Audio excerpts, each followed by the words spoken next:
Welcome back to my channel, and this video is for those young minds who wants to know the different apparatus and equipments used in the laboratory, and especially for my students who are studying in class 6 Icse board, and the chapter name is Common Laboratory Apparatus and Equipments.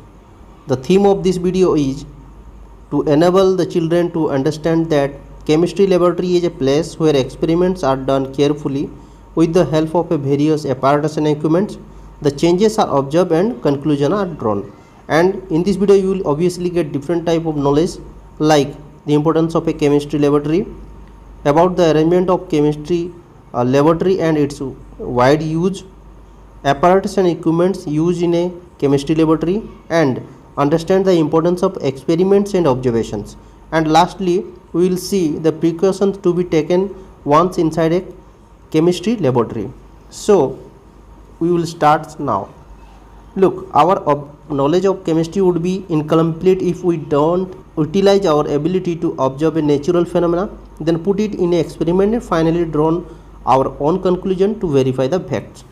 And our everyday experience arises from what we see, hear, touch, taste and smell. Now the experiment.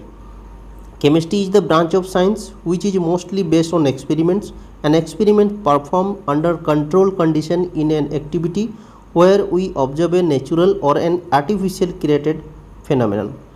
So what is then use of laboratory? We will see the definition of laboratory. A chemistry laboratory is a place to perform experiments, observe chemical processes and to analyze results. The student must know the proper way to work in a chemistry laboratory. And we will see the following laboratory facilities should be provided to perform experiments. First one, working table.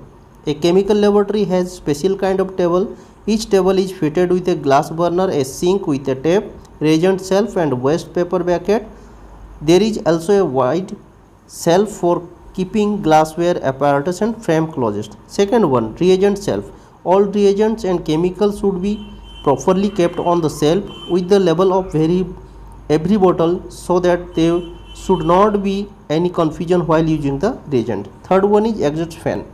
These fans are fitted near the roof of the walls to expel poisonous gas and fumes so that one can comfortably work for a long time in the laboratory. And fourth is balance room.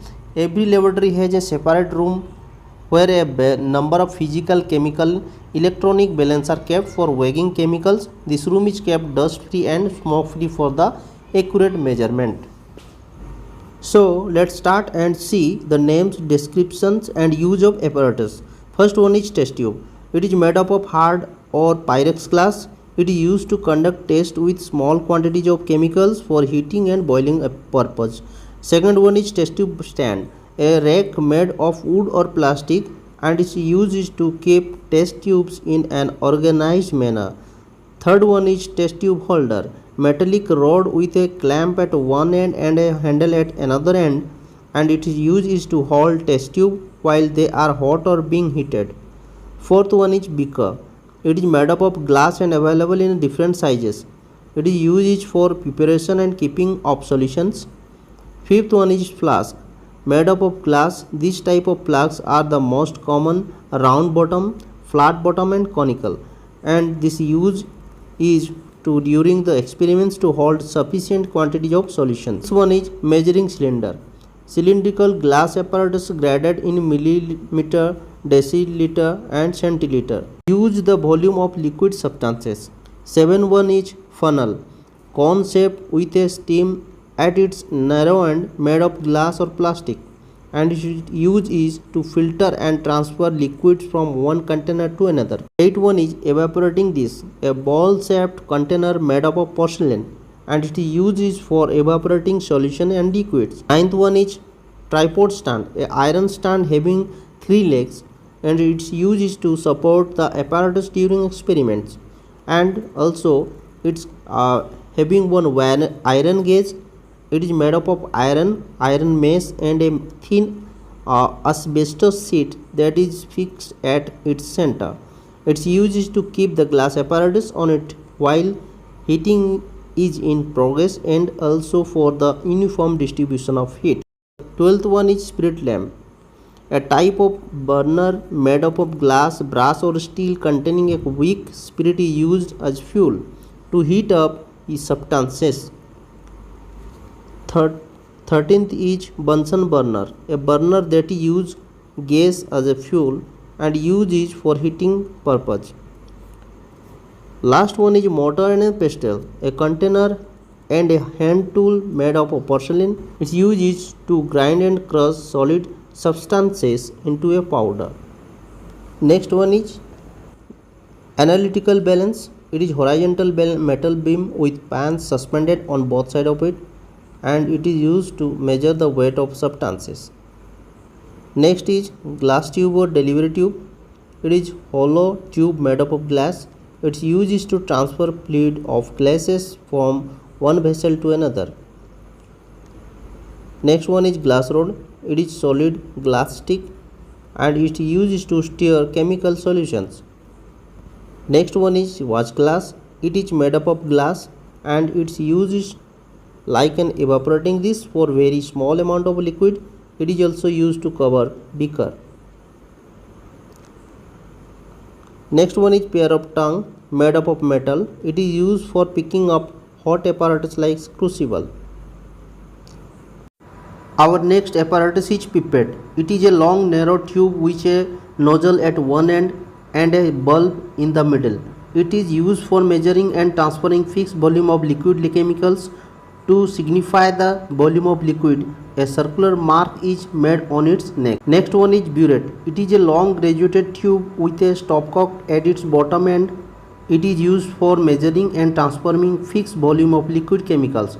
It is graduated with a 50 ml, 100 ml and maximum 500 ml of capacity. And at the last, we will see the precautions to be taken in a chemistry laboratory. First one is always work under the supervision of teacher or laboratory assistant.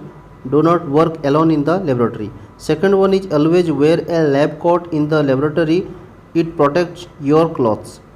Third one is the apparatus to be used in an experiment should be arranged neatly before beginning an experiment.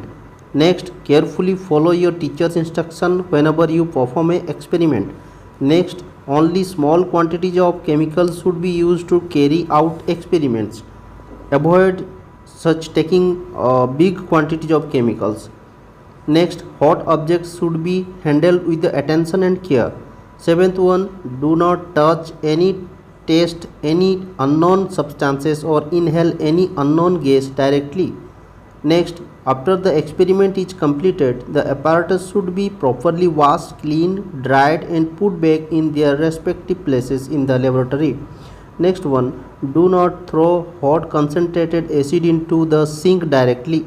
Make sure that water is running into the sink so that when you throw away anything into it, it is safely washed away. Next, in case of accidental burns or skin contact with a corrosive chemical, immediately wash the affected area with cold running water and report it to your teacher.